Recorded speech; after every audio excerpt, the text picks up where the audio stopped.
What's up, good people? Welcome to One Crack News.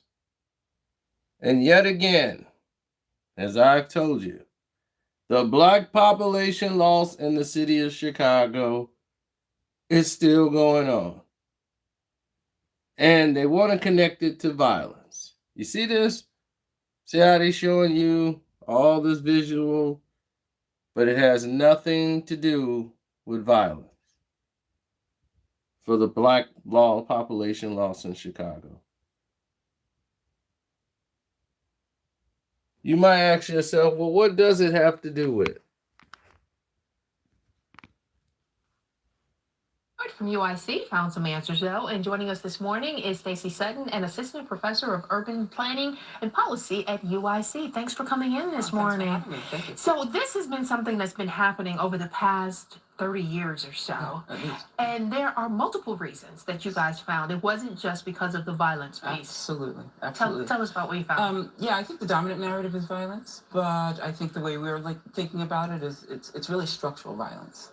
It's a lack of opportunities, economic opportunities. It's the closure of schools on the south side, on the west side. Mm-hmm. It's the need for folks to find kind of health care, all of these things that are disproportionately missing on the south side in many ways. And so people leave home to find opportunity. And so that's one of the things we found. So, racial disparities, obviously, economic issues, but could it also have to do with the fact that they just can't afford to live here? I mean, that falls into the economic piece, Yes. but I have to imagine that's because you think about it. For example, we're hearing a lot now about the potential of the Obama Library coming in over to Jackson Park and the impact that it's going to have on the Woodlawn neighborhood, Yes. and calls from that neighborhood to say, hey, we need to get some type of a benefit agreement, the community benefit Absolutely. agreement. So, Yeah. I mean, are we talking about disinvestment in neighborhoods? Well, the neighborhoods have been systematically disinvested by the city over the since 1970s, essentially. But more recently, what you're talking about is this process of gentrification that may not be as high in Woodlawn as it is in Pilsen, for instance, but people still can't afford to live there. Right, we're seeing the property values go up such that, and people just don't have the resources to remain in place. Interestingly, they are moving within the state by and large. Oh, a lot of people think that they're going out of state, that they're going south or somewhere. That's indeed the case. Most people are moving within Illinois. There's another group of folks that are moving to Northwest Indiana. Yeah, and then another group, a significant group, moving to Georgia. But they're not necessarily moving into a better situation, though. Not necessarily. Why not? Well, I think that's complicated. So in terms of, I think you have to also think about why they're leaving. So if you're leaving under any kind of duress, any other situation seems a little better, at least for some time. So I think people are leaving Chicago because there's ways in which the policies and practices in Chicago become punitive, and people can't, or they can't afford to pay rent, or they don't have a job. So they're going to seek opportunity elsewhere. The degree to which that happens, I think there's still more research to do to figure out how that's happening. And we were just talking about that. There is another piece to this that you guys will be doing after this, and that is actually talking to the people who have left to find out what their experiences have been. Yeah, and it's not just the Institute for Research on Race and Public Policy that published this, but a professor at the University of Chicago who worked on this with us. She's taking up that mantle and saying, and really doing a deep dive into why are people leaving, where did they go, and really speaking to people. Okay, so this information that you guys have gathered here, you're going to take this and take it out into the community with the hopes of engaging people about what their experience is in Chicago, in terms of what do people need, right? So I think many of us know people that have left, and really understanding kind of the issues that cause people to leave. And I believe there are policy implications. There are things that the city can do to make Chicago home for everybody, to make this a kind of a welcoming city for everybody, make this a city that people want. People in Chicago are interesting. They're fiercely loyal to Chicago, right? So to see such large numbers of people leave, there's something wrong with the structure of Chicago, such that a lot of people can't stay. Okay. So we're using this report to really kind of probe that and hopefully make some policy changes. And hopefully get all those people to come back. I mean, that would be ideal, right? All right. Stacy, thank you so much for coming in and sharing this information. We'll look. Well, I can help you right now, Stacy. It's gentrification times 10. I don't need a poll to tell me why everybody's packed up and gone. Do you need a poll? See, they touched on it a little bit, but they didn't really go into it.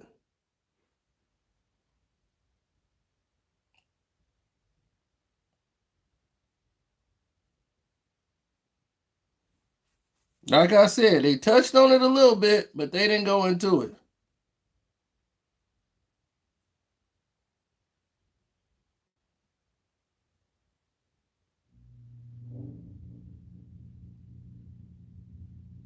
Now, this has been going on for a long period of time of trying to get people back to the city of Chicago. And when they mean people, they're meaning the Caucasian high upper class. They want them back to the city.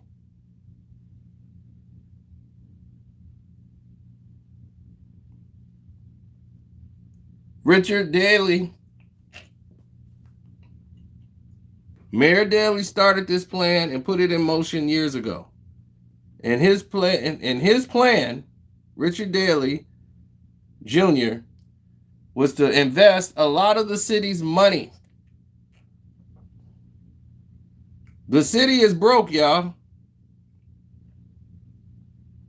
They spent all their resources revamping Chicago. The state of Illinois is broke.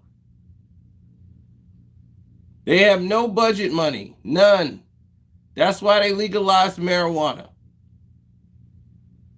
Princeton's going to create some revenue and get some money.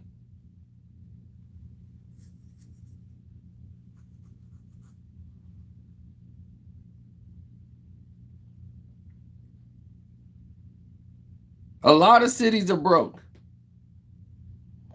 Detroit's broke. The city filed for bankruptcy. Did you forget? Chicago refuses to do that.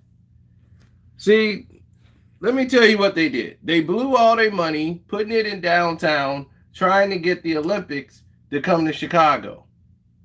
They blew the big opportunity when George Lucas wanted to build the Star Wars Museum here in Chicago. They started dictating terms, and he said, you know what? I'll move it to California somewhere. I'm not going to do it here in Chicago. That's lost wages and revenue right there. Stupidity.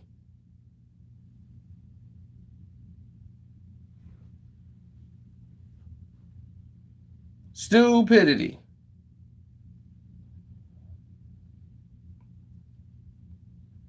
They've invested a lot of money in revamping downtown. Now, what was downtown? All the project buildings, the Cabrini Greens, Ida B. Wells, Robert Taylor Homes. They tore all of them down. And they sent those people to Inglewood and all over the place. And said, here's a check. We don't care where you go. So they went to Inglewood and then created all this war. Some moved to Indiana. Some people moved out to the suburbs, which is becoming the new Chicago. See, the suburbs of Chicago never used to accept Section 8 to the late 90s. Once the late 90s hit, they decided to accept Section 8 housing. Once Section 8 housing was voted on that it would be an accepted revenue for the government to allow government funding out in the suburbs, this has become a reality. And due to that becoming a reality, here we are.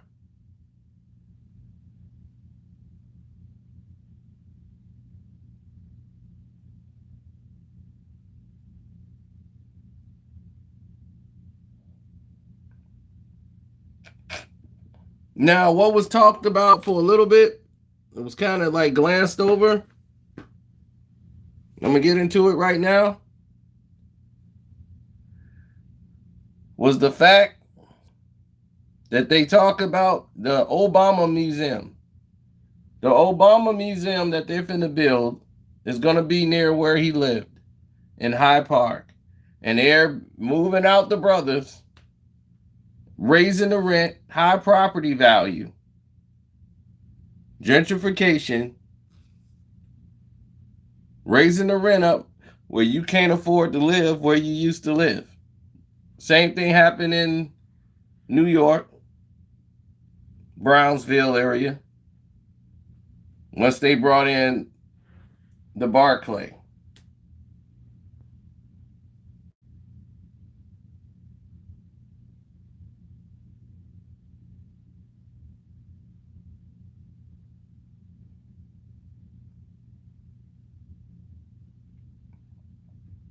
So this is real. Like she said, most people are going to Indiana and Georgia.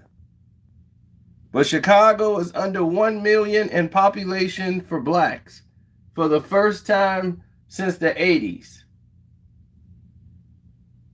Well, since the 70s, actually.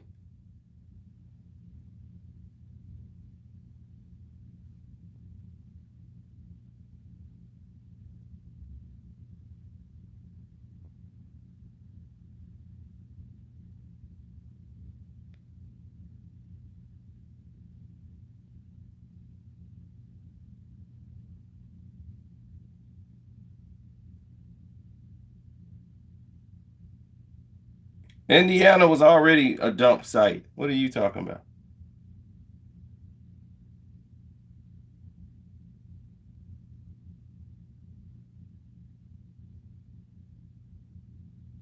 Anyway, don't forget, you could always donate to the page and hit the Cash App up. It's your boy Carcino. I'm out. I don't know what just happened there.